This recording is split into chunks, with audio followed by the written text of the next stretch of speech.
Well, hey, thanks for joining us for another episode of the Simply Strategic Ministry podcast, where again, our goal is to help you grow your ministry through simple strategies and scalable systems. I'm joined on today's episode with a good friend of mine, Amos Rivera. Amos, how you doing, bud? I'm doing pretty good, man. Thank you so much for having me. Yeah, I've known Amos for a long time. How long have we known each other now, dude? Like 3 months? Man, a good 3.5, almost 4 months. Almost 4 months. It's been incredible. Hey, thanks for giving up some time to join us on the podcast, man. I'm excited to have you on. If you don't know Amos, let me let you know a little bit about him. I'm really excited to have you as a guest. Amos is a true creative, has led teams of all sizes, but has written with Elevation Worship. Correct me if I'm wrong.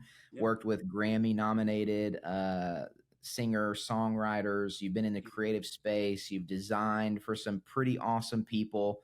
You've kind of been all over the map with your creative prowess. And have been at some awesome churches, but just tell us a little bit, man, about who you are and what you've done in ministry a little bit, and your background, and even outside of ministry a bit as you've worked on like creative teams and stuff like that. Yeah. By the grace of God, just been able to do some pretty neat things, and got under some phenomenal leaders who brought me under their wing. Been in ministry, gosh, a little over 20 years now. And so the beginning, just like getting in the grind and learning a little bit behind the scenes, what it means to start up campaigns and learning some web and graphics, and slowly but surely just getting to do a little bit more. My wife and I, we've been married for almost 15 years. We've got 4 kiddos, 17, 14, 10, and 3. So we got a full house. And Adding you to the prayer list, dude.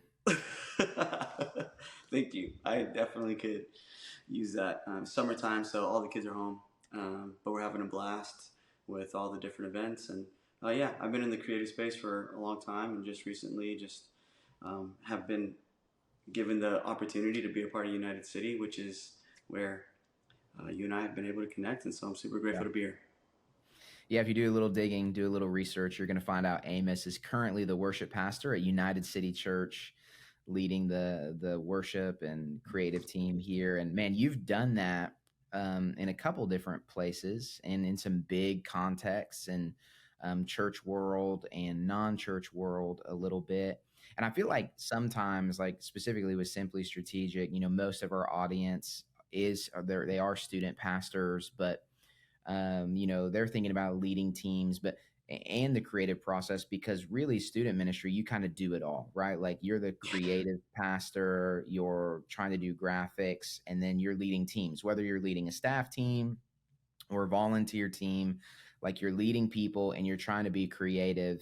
And so, dude, really what I would love for you to speak into on the podcast for our community are those simple strategies and maybe even scalable systems. I know for sure there's one system that you use, a process and a strategy, really all wrapped into one, of how you do the creative process and make the creative process work for you instead of having to like be in this grind and this struggle. But speak to a little bit, man, what are some simple strategies that you've kind of found or maybe even wrestled with in your own leadership when it comes to leading teams? Because in the worship and the creative world, man, you're leading teams, whether they're paid or unpaid. Mm-hmm. And those are like high capacity, but also like need a lot of care people. And so, man, just speak to that. What are maybe some of the sizes of the teams you've led from big to small? And what have you picked up along the way that you would just encourage other people as they're leading teams and managing teams? Like, hey, man, it's important to keep this in mind. Or maybe, what are some of the things that you've learned when it comes to managing people? Yeah, I think one thing, just to kind of encourage everybody in their respected, unique areas, is that when it comes to the size of the congregation, the size of the church, there's no right or wrong. Like God can move in a church size of 15 to 15,000, and so I think just respecting and honoring the seasons, the environments, and the assignments that the Lord assigns you in, I think is extremely important. And I've led teams anywhere between 10, 12 people up to almost 300 people on a serve team, some of them being volunteers, some of them being staff. And so they come with um, their unique challenges, and some of it really great things you can learn from. Some of them are really, really hard. I think one of the biggest things that I've learned is in order to have people's hands, you have to have their heart. And so relational Mm. equity is the very first thing that I do when it comes to building any type of team. So before I determine or before I discover someone's gifts and abilities, whether it be their musicality, their organizational skills, their leadership skills, whatever it may be, the very first thing that I do, or I tell our leaders to do, is go spend time with people.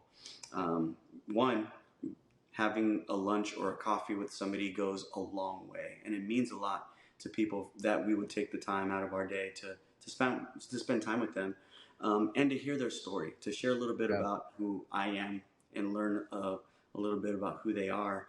And from those conversations, you'll learn and discern how to direct and how to lead those individuals.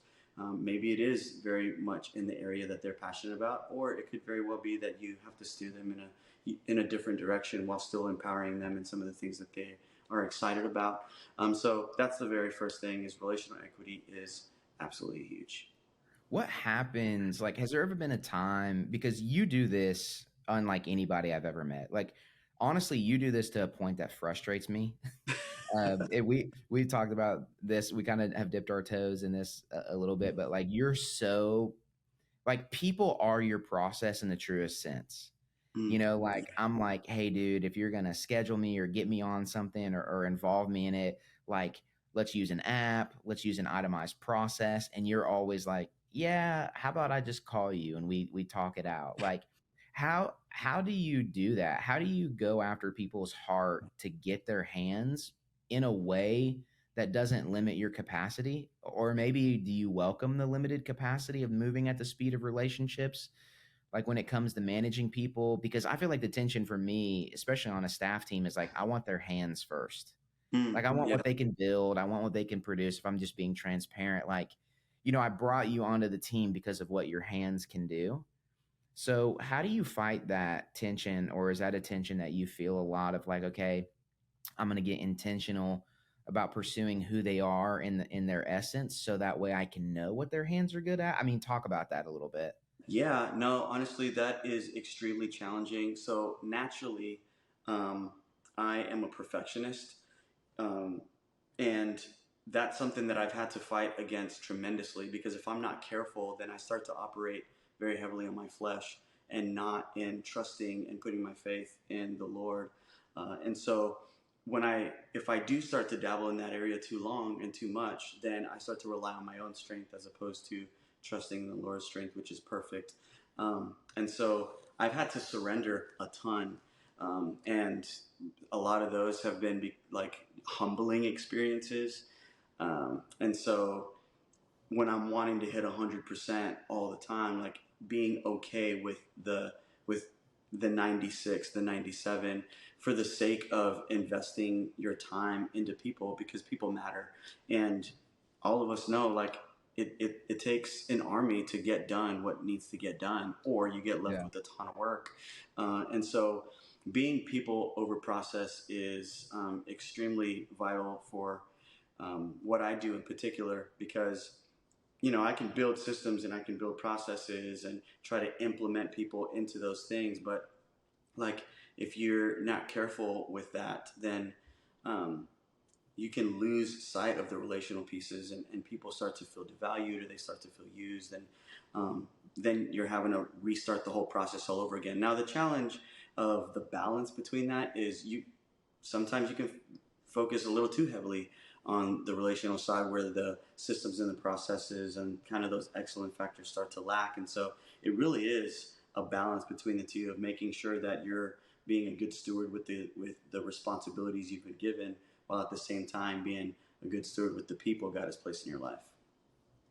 Yeah, that's really good. It's almost like the people in themselves do, they maybe they become a process, or they've always been a part of the process, but like Yeah. maybe the forgotten part of the process of, like, okay, before I deploy you and I get to know your strengths, right? Like there's so many books about like, the ideal team player and, your work profile and like all that stuff of like, okay, how are you gifted? What can you do? But there's not a lot, or maybe, there could be more about, okay, getting to know who you have so that way you can unlock what's in them. Because I feel like part of leading a team, one of my favorite definitions of leadership is seeing something others can't and then taking them someplace they wouldn't go without you. Yeah. So I guess if I'm really going to lead a team or manage a team or whatever you want to call it, I have to see something in you that maybe you can't see for yourself. So you'll go someplace you wouldn't go alone. And I feel like leading a team right now, most of my job is seeing things inside of them, knowing them relationally enough, having enough of their heart that I do know what their hands are good at and what they enjoy. Because sometimes what you're good at isn't necessarily what you enjoy. Yeah, that's true. And and that's tough. And even specifically in your world, like in worship and creativity, like it's pretty like black and white, cut and dry. Either you can design or you can't. Either you can play or you can't. Like Mm. you kind of like you gotta really do the deep dive and find the passions and deploy people in their sweet spot. So Yeah, I mean, to add to that a little bit, like one thing that I learned very early on was truthfully, more times than not, people are really just looking for a community and wanting to be a part of something with like-minded uh, creatives or like-minded people. And so I, I I started thinking like, man, I don't want to create a platform for people to perform, but I want to provide a place for people to belong. And so there's been so many times where I'll take somebody out to coffee and the initial connection was maybe it was somebody interested in wanting to be a part of the worship team because truthfully, it might have been the only space visible for them to say, oh, maybe that's what I need to go do because I do like to sing. And then you hear somebody's story and you learn, oh man, they're actually gifted in fashion design or they're gifted in creative arts. But this was the kind of like the step in the direction of just having the conversation. And there's times where people are like, yeah, but I'm called to sing. And maybe they can't. So in those moments, I'm like, well, sweet. Like, my responsibility as your worship leader or your worship pastor is to like help you, either direct you in a different direction or to yeah, help you with the gifts and abilities that you hope and pray to have. Um, and those are really hard. Like in our line of work, like you said, it is kind of black and white. And so, in a sense, you're like, well, how do I just cut them and go to the next thing? But then that means like you're so focused on the product and not the people. mm, And so in those instances, I'm like, okay, look, I'm not going to be the one to tell somebody what they feel they're called or not called to do, but I can at least steer them. And I say like, hey, let's work on some of these vocal things. Well, in the meantime, I've learned that the Lord has equipped you with some of these other things that we can implement immediately. And there's yeah, been so many times where people get plugged in and they discover a new thing, or you can add a new category to your roster of ways that people can plug in. And mhm, it births this new thing. And it's more than just singers and musicians, but now it's creative artists and people that can run tech and people that are developers and people that are dreamers and people that are organized. And now you're creating an army of people that are gifted in their unique way, and you can say, "Come on." yeah. That's good. That's really good. And now, what I'm interested in, though, in all of that, is you said that you've led teams as small as 10 up to 300. Yeah. And so I got to imagine the smaller side is like staff size, and the 300 is a lot of serve team. So Mm-hmm. what do you do with like an underperforming team member? Like if so much of your process and strategy, if the simplicity of it is relationships, where does the scale come in? Like because you can't have the heart of 300 people, so I mean, even it's hard to have the heart of 12 people, right? Yeah. Like so how do you do that? Like what system do you put in place? What's your strategy like to get the scale of, okay, I'm going to be so relationally driven that this isn't actually going to limit what I can do? Yeah. Well, I mean, I think building leaders.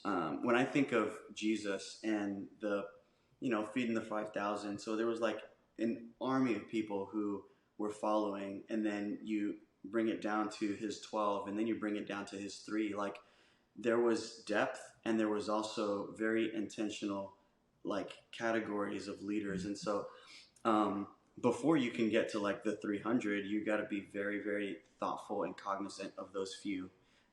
And then when you are loving on them, pouring into them, discipling them, developing them, equipping them, then encouraging them to do the same thing for someone else.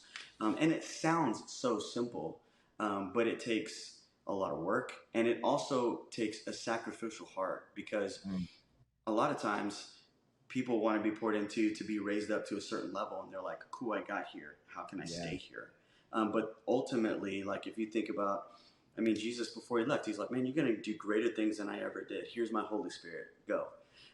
And who am I to do, like, to model after something else? Like, my prayer and my hope is that I can pour into people, that they can surpass me, and that they can do the same thing for someone else, and they can raise them up and Mhm. create this generational discipleship.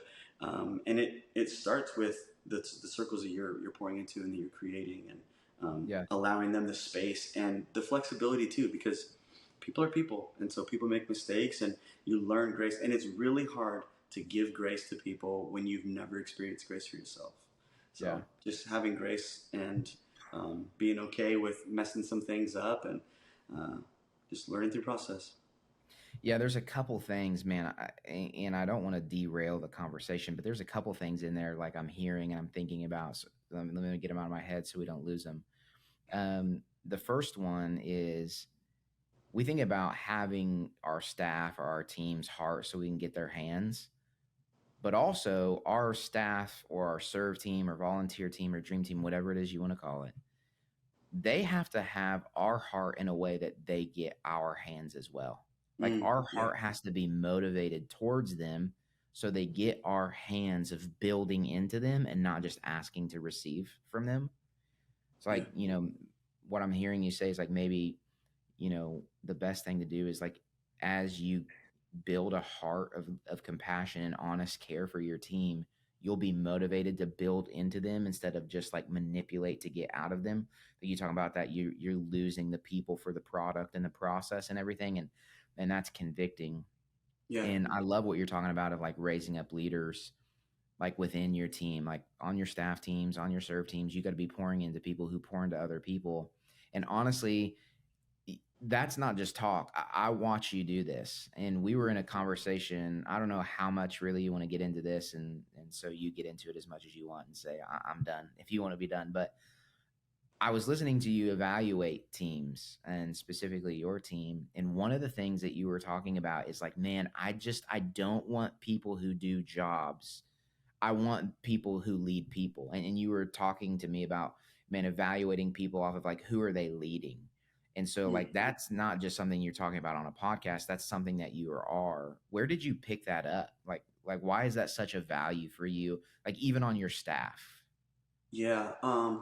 I think it. I mean, it goes to where people rolled the dice on me, and I mean, early on, if it hadn't been for somebody giving me a chance, whether it was at 12 years old, give me an opportunity to play keys, and I was not great, or giving me an opportunity to sing a song, and just little by little, just leaders giving me a chance. If it hadn't been for those moments, I wouldn't be where I'm at, and I wouldn't be doing what I'm doing now.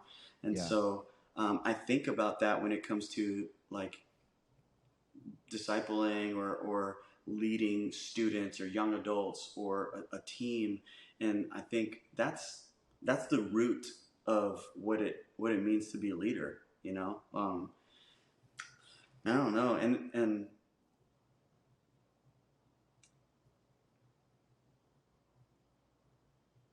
I'm just kind of processing all of that, even just thinking about it out loud. Like, Yeah. Well, yeah. I mean, it makes sense that being a leader means you're over people. mm, And, like if you're on staff, I mean, really the simplicity and the scalability is like if you're just leading a process, then you are the scale, you know? yeah, Like it yeah, never scales past you. Like even if you're over audio or you're over, whatever it is you may be, or maybe you're on a staff team and you're the middle school pastor or you're the group's pastor. Like if your process and your strategy is just about how you efficiently do all of that, then you are, I mean, John Maxwell, it's the law of the lid. You are the lid. And I Mm, heard Terry Newhoff on a podcast one time, said, I've had to teach myself if someone can do it half as well as me, then I need to give it over to them. Um, yeah. and I think like, we miss that. We miss that a lot in the name of excellence and in the name of like, we're going to, the polish and the shine. And yeah, it needs to be excellence and it needs to be the polish and the shine. But Yeah. at the same time, it is what you've said. Like I think about even for me in ministry, like, and even before ministry, there were times where people who were more concerned with my heart got my hands into the game because they gave me a shot and Yeah. then they led me and held me accountable and gave me vision and all of those things. But it's a good reminder that you can't lose people for the process. The process is critical. It's important. We care Oh, about it a ton at SSM, but something about your process has to be towards the heart of people. And man, you do that well. And I've watched you structure your team to, yeah. hey, if you're not leading people, like we got to get you leading people, Yeah. because that's the main thing. Yeah. I I want you mean, to if talk you're, about. Yeah, go ahead. no, I was just going to say, like, I mean, in order to grow, you've got to duplicate yourself and you've got to be willing to surrender some of the things that, I mean, even for me, like, I love to sing and I love to play. But if I'm not careful, I'll hold on to things that aren't meant for my next season. I've got to be able to be okay with giving those things away so that it gives other people the opportunity to step into their calling and to step into what the Lord is designed and delegated for them, and to be okay with that. And so if we are stuck being the doers of the ministry, then we've kind of stunted the growth for our environment to be able to go anywhere. And I remember Craig Rochelle saying one time, like, people admire a leader's confidence, but they connect to a leader's vulnerability. So it does take a little bit of vulnerability, to say, like, I've got to give this away, or as much Mm, as I really care about this thing that I've been doing for so long, it's time for me to pass it on and be cool with that. Like, yeah. because at the end of the day, it's all for God's glory. And I think if we hold on to things a little bit too long, then we start to rob God of that and place ourselves on a throne that was never designed for us. Yeah. Gosh, that's good. That's really good. Man, I want to spend a little bit of the rest of the time. Your creative process is incredible, and like we mentioned, you've gotten to record and write with Elevation, and just, dude, I know you never want to talk about it. You never want to talk about who you've worked with and what you've done.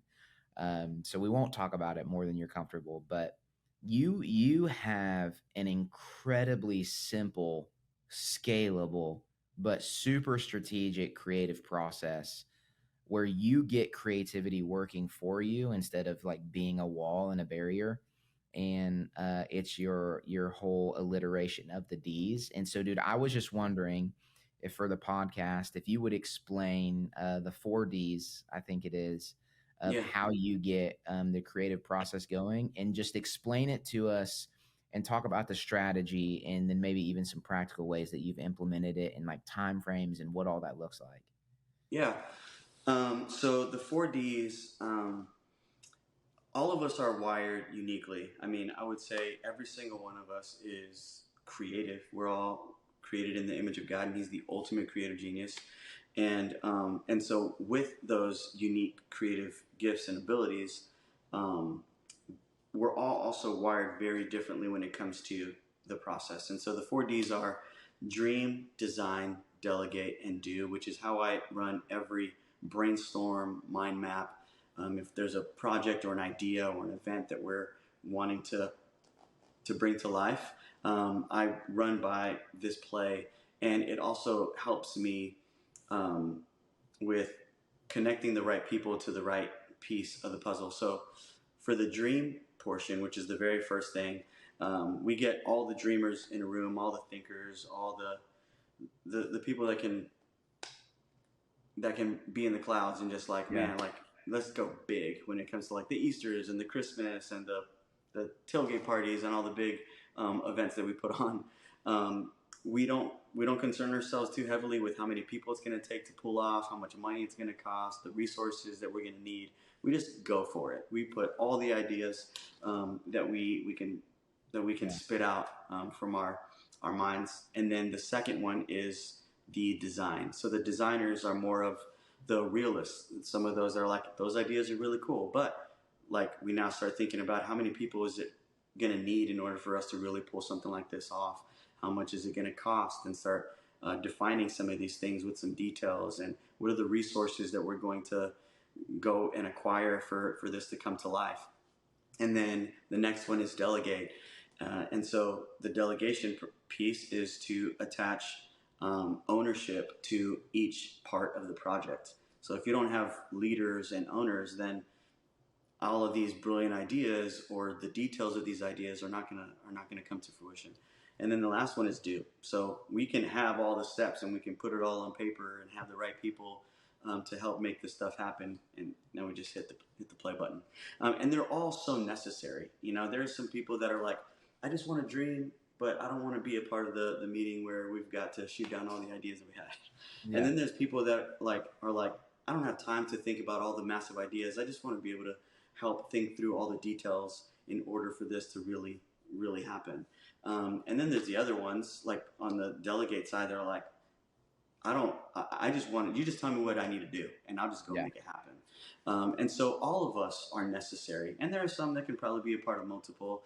But for the most part, like there are people that they resonate heavily with one of the main D's. So that is the 40s. How long, like, okay, ideally, how far out is the dream? Like, if you're talking about a sermon series or an event, how far away do you want to be from that in the dreaming phase? Um, I know that some people would be like, well, it's good to have it a year in advance, or honestly, like I think something that is a little bit more realistic when it comes to starting your reverse planning is 18 to 16 weeks. Um, because I think if it's any further than that, it just leaves way too much room for like new ideas to start happening, and then now you're having to go backwards or try to make adjustments while you go. I think 18 to 16 is a magic number to where you're like, okay, like we're close to the date in a Yeah. way to where the ideas are still relevant and they're still fresh, and we can start activating some of those steps. And so I think that's probably a pretty good number. And then from there, you just start your reverse planning. So if you're like, well, this is the end goal, 18, we start to dream, 18 to 16, and then that 16 to 14, you start to think through, okay, like what are we going to need to purchase? What are we going to need to rent? And I think it's good at that 16 to 14 because it might be that there are certain things that you can't get until like you have to have Sure. in advance for whether it's a facility or a piece of equipment, all those kinds of things. And then after you're done designing that in the delegate, that's a pretty long, ambiguous time. Or what? Where do you go from delegating to do? Like, how do you break those down?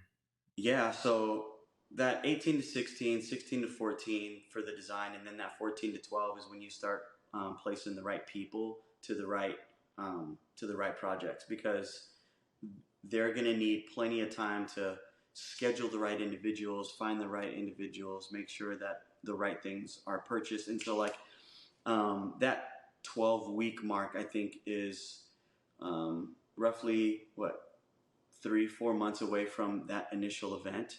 Yeah. And so I think that it's far enough to be able to correct any error and have some margin for changes, but you're also close enough to where things can start, coming to life. And then due is 3 months in, Yeah, you're all the in it. way up. Yeah, I think like about a month, 2 months even, where all of the stuff is coming in. Because some of it is going to be rehearsals. I don't think you need to be rehearsing anything like 3-4 months in advance. I mean, unless you got like Right. some massive Broadway thing. Yeah. But for the majority of us, I think that 2 months is reasonable, because you also want to be honoring to people's time. And like if you're asking somebody, um, to be at a certain amount of rehearsals for a certain amount of hours, and run throughs and dress rehearsals and all these different things. I think there's a balance between like what you're asking of people and what you're hoping Mm. to to come up with. I love that. I love that that breaks down like where there could be one person over the entire project, but someone just specifically over dreaming, someone over like delegating, okay, or designing, who's gonna, um, who's like a strategy mind, and then the delegating and the doing. Like it seems like they're, if you're I'm thinking student ministry, I'm still in student ministry. Like, man, even if I didn't have a staff, like there are parts of that that I could probably do, or I could equip a serve team member to do, or a volunteer.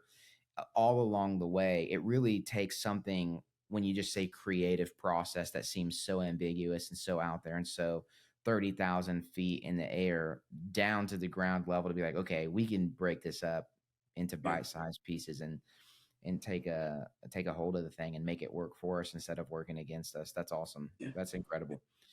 Um, Let me ask this, just to kind of begin to land the plane, man. Writing, elevation, all that stuff. Well, maybe what's some of the biggest things? I mean, those are awesome creatives. I got to imagine that, one, they know how to run a staff, they know how to run a team, they got to be incredibly organized. Their creative process, I'm sure, is insane. What are maybe, two or three of the biggest things that you've picked up just working and writing songs with them?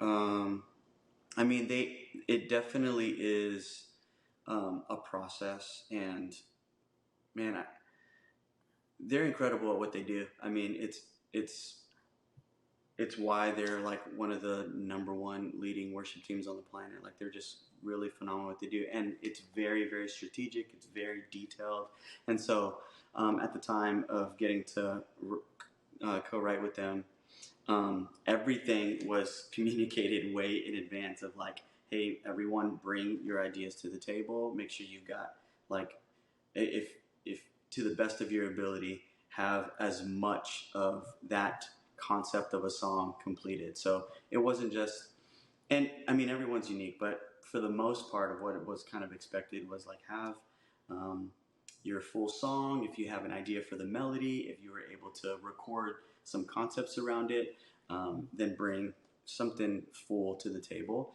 and then Yeah. everything can be deconstructed because there's so many brilliant minds in the room.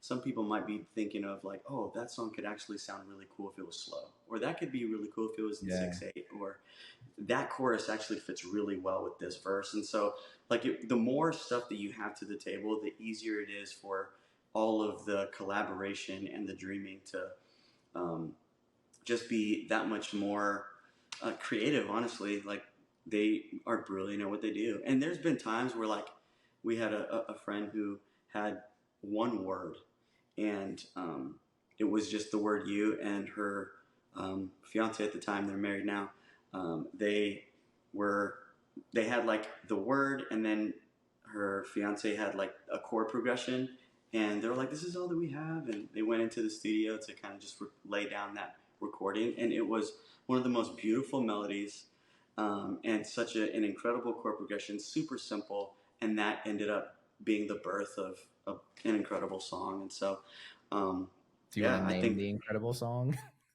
Are you gonna name man, drop I can't anything? remember it off the top of my head Okay. right now, but I was like, are we talking about like, graves into gardens or something? Like where he's like, I just got the word graves, or whatever. praise. Yeah. Praise. That's awesome. Dude, Um, I love that. That's such a pet peeve of mine. Like, okay, that is an incredible takeaway, honestly. You want a simple strategy that'll bring scale and growth to your ministry. Do the work before the meeting instead of doing the work in the meeting. I don't yeah, care what meeting it is. If it's a creative meeting or if it's about spreadsheets and your budget, spend time outside of the meeting getting the pieces together. So in the meeting, you can do the decision and the work instead of like, okay, well, now we're all here. Let's all talk it out. It's yeah, like, no, show up ready to go so that way other people can take what you've already assembled and make something better. yeah. I mean, that's huge. I think like preparation is our responsibility. That's our obedience. That's our offering. That's our sacrifice. The Lord can do whatever He wants to do with it from there. Yeah. And that goes, I mean, even for us at worship, like I don't wing Sunday. I'm like, okay, God, like this moment from this song to this song. What do you want to say? And Yeah. I can prepare and pray and bring it to Sunday, and it very well be that thing. Or Mm, we get there and the Lord has something totally different. But with your preparation, God can use that, you know. I mean, yeah. He'll use us through our laziness, but at the same time, I don't want to be humbled. So, Yeah. That's um, awesome. yeah, Well, dude, thanks for giving us your time, your insight, your wisdom, man, all the experience you've had of leading teams from 10 to hundreds and your creative just capabilities, your insight. Man, I love your heart for people. I love that. Man, if you're looking for something simple and strategic to apply to your life as you lead teams and manage people, whether they're paid or they're volunteers, you got to have people's hearts if you want to get their hands. Man, think about what you can put into them and build into them before you just think about what you can get out of them. Don't get so lost in the process that you forget about people. It's what God has called you to if you're in ministry. He yeah, didn't call you to a system. He didn't call you to a process. He called you to his bride, people, the church, yeah, the assembly of believers. That's such a good reminder. And man, thanks for demystifying that creative process for us. I love breaking it down into those simple steps. The idea of putting project leaders over that timeline of 16 to 18 weeks out is so good.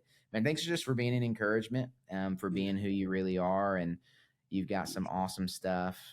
And dude, it's great to be able to work with you and to watch you put all this stuff that you talk about really into practice. So man, thanks again for being on the podcast and being a Yeah, part of the man. Simply Absolutely. Strategic community. We love it.